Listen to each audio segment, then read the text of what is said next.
A warm welcome to one and all. This is Professor Aravind, Assistant Professor of English from JJ College of Arts and Science, Pudukkottai. In this video, I am going to deal with the Renaissance. Now we are going to see about introduction part of Renaissance. I would like to start my lesson with the question: what is meant by the term Renaissance? The word Renaissance, it derived from Latin word renaissere. It is meant rebirth. The term Renaissance refer the revival of learning of classical literature between the 14th and the 17th century. Now we are going to see about a spirit of inquiry and a freedom of thought and action. During Renaissance, people acted according to their thought and a spirit of inquiry raised among the people. They are not willing to accept without questions the teaching, superstitions, and customs of the past. According to Professor Chep, the Renaissance, in the largest sense of the term, is the process of transition in Europe from the medieval to modern order. Now, we are going to see about what the term Renaissance suggests to different people. First, to student of social history. To student of social history, the term Renaissance suggests the breaking up of the regime of feudalism and chivalry and the birth of new social conditions. Next, to student of religious evolution. For them, the term Renaissance suggests Reformation and Counter Reformation. Next, to a lover of art and literature. For them, it suggests the recovery of the masterpiece of the ancient world and revived knowledge of Greek and Latin. Next, to a scientist. For the scientist, it implies maritime exploration and founding of astronomy, anatomy, psychology, and modern medicine. Walter Pater says that the Renaissance is a complex and many sided moment. As the term Renaissance suggests different things to different people, Walter Pater exactly called this as a complex and many sided movement. Now we are going to see about invention of printing press and its use. The art of printing press was introduced into Europe by John Gutenberg of Germany in 1454. The first Latin Bible was printed in 1455 at Mainz in Germany. The first printing press in England was established in 1474 by William Caxton at Westminster. The first printing press in London itself, as distinct from Westminster, was set up in 1480. Now we are going to see about effect of printing press.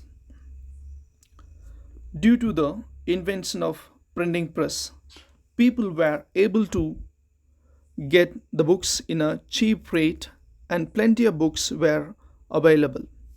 During the Middle Ages, the production of books was slow process because they had to produce by a copyist of the monasteries, and the knowledge was confined with the four walls of monasteries because as there is no text with people, they have to depend on monasteries to gain knowledge.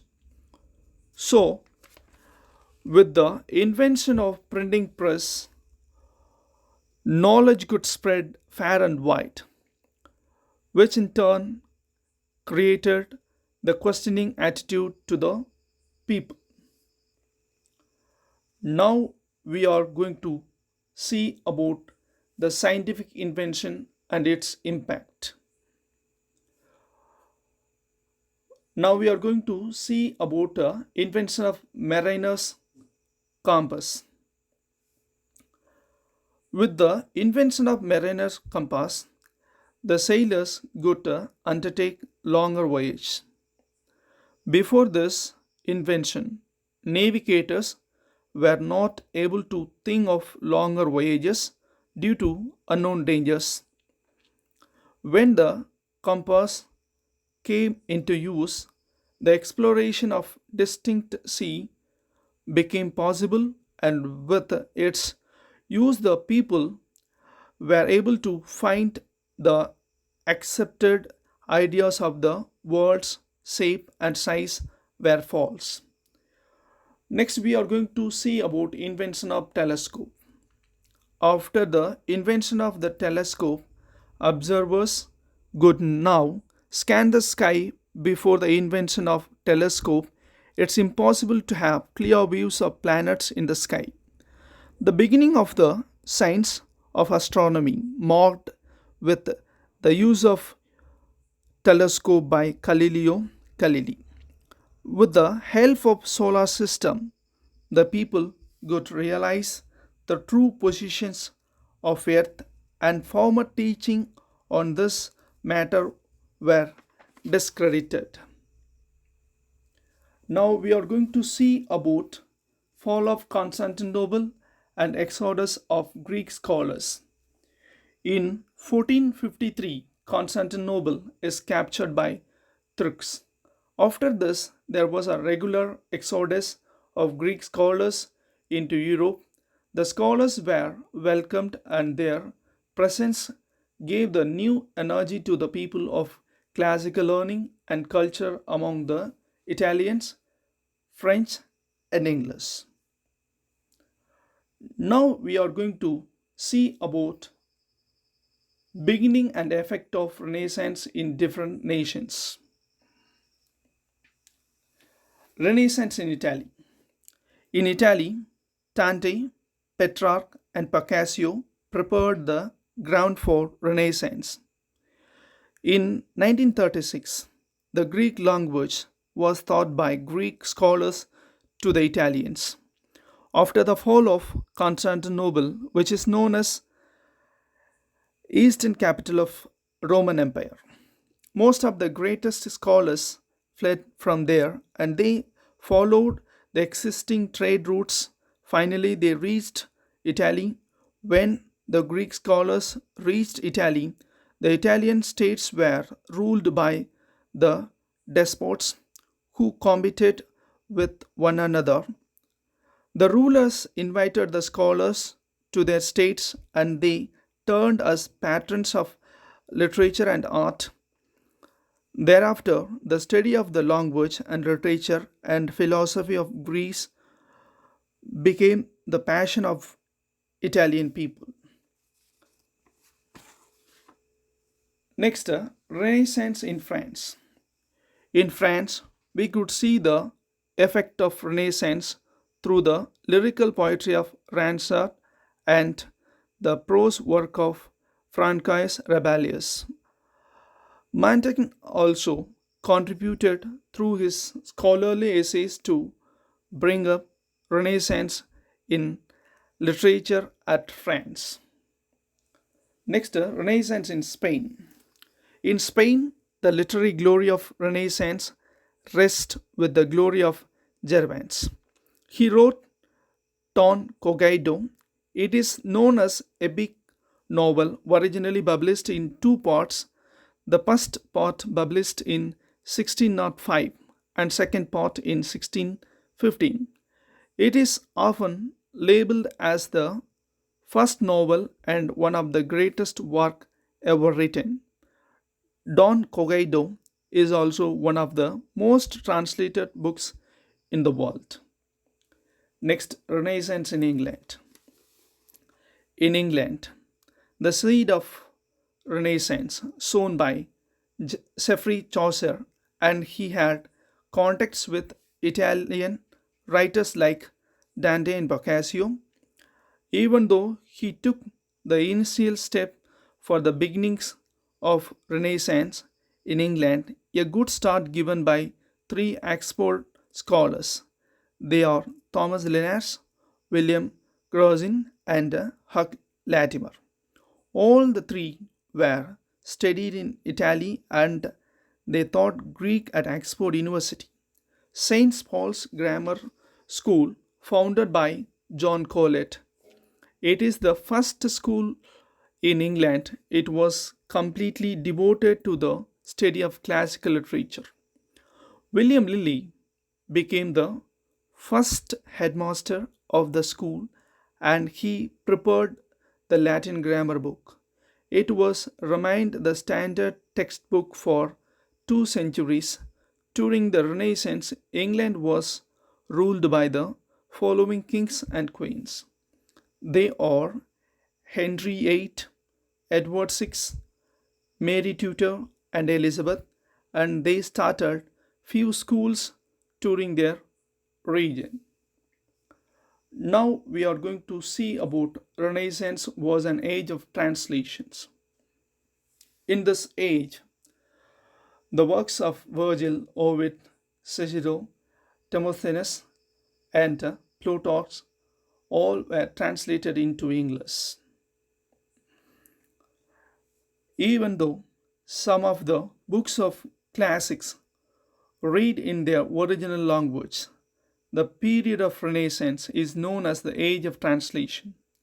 The works of some major classical writers like Virgil, Ovid, Cicero, Demosthenes, and Plutarch were translated into English. These translations help the people, those who do not know either Greek or Latin, to share the knowledge of classical literature. As Shakespeare knew little Latin and less Greek, he would become familiar with classical mythology. During this time, the first part of the Champion's Homer appeared in 1598. Renaissance in literature. It's said that Renaissance literature settled in England with Sir Thomas More. Thomas More is a great writer who wrote Utopia. Erasmus, a Dutchman by birth, he settled in England. He published New Testament, which contained in parallel columns the original Greek text and a new Latin rendering on his own. Edmund Spenser is a representative poet of English Renaissance. Edmund Spenser wrote Faerie Queene. It is regarded as first epic poem in English language. Spenser planned to write 12 books, but he could complete only 6 books. It was published in 2 parts. The first part of the books, published in 1590, it contains first 3 books, and second part published in 1596, which contains the book number 4, 5, and 6. Memorable writers of Renaissance period are Ben Jonson, Francis Bacon, and Christopher Marlowe.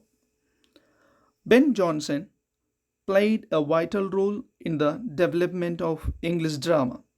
He wrote the works like Alchemist, Every Man in His Humor, Walpole, etc. Francis Bacon, known as the father of English essays, totally he wrote 58 essays. His essays were published in 3 parts. First edition of his essay published in 1597. In the first edition, he published 10 books. The second edition of his essay published in 1612. In this edition, he published 38 essays. The third edition of his essays is published in 1625. In this edition, he published the remaining essay. Totally, he wrote 58 essays. Christopher Marlowe, also known as Kit Marlowe, was an English playwright. Marlowe was the first to achieve critical reputations for his use of blank verse, which became the standard for the era. His plays are distinguished by their overreaching protagonist. His notable works are Hero and Leander, Edward the Second, Queen of Carthage, and the tragical history of Dr. Faustus. And he is known as father of English tragedy. Now, we are going to see about the education system of Renaissance. During the Middle Ages, there were two schemes of education. First one is educational experiments. Now we are going to see about the two types of education. In the time of Renaissance, there was a great changes in education. During the Middle Ages, there were two types of education, one for spiritual purpose and another one for to make a perfect and gentle knight. People felt that system of education was not enough to meet the demands of the modern times. So they decided to find new education systems. Campaigners Rebellious and Montaigne made certain educational experiments. Now we are going to see about the purpose of education. The purpose of education became to follow the passion, not for the scholarly activity. Now we are going to see about maritime exploration.